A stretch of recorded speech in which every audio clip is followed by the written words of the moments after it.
Telefona krāpniecība Latvijā ir kļuvusi par īstu sērgu, un tā vairs nav atsevišķa gadījuma problēma.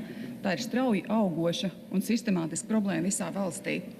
Ja 2023. gadā no iedzīvotājiem tika izkrāpti 8,5 miljoni eiro, tad 24. gadā tie jau ir 16 miljoni, bet 25. gadā jau gandrīz 24 miljoni eiro.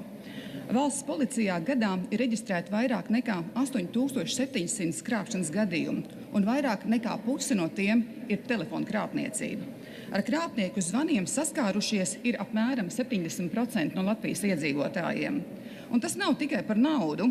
Krāpnieki izmanto psiholoģisko spiedienu, liek cilvēkiem ņemt kredītus, pārdot īpašumus un pat pārliecina, ka viņi piedalās it kā slepenās operācijās.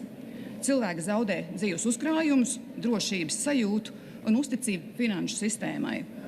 Un te rodas pamatots jautājums, kā var būt, ka banka aptur 50 eiro maksājumu un pieprasa paskaidrojumus par vakariņām, bet vienlaikus desmitiem miljonu eiro katru gadu aizplūst krāpniekiem.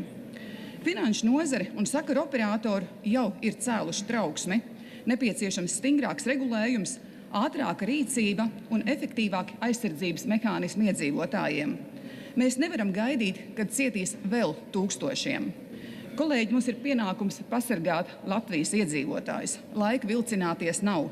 Ir vajadzīgi steidzami un konkrēti risinājumi, tādēļ aicinu atbalstīt šo pieprasījumu. Paldies!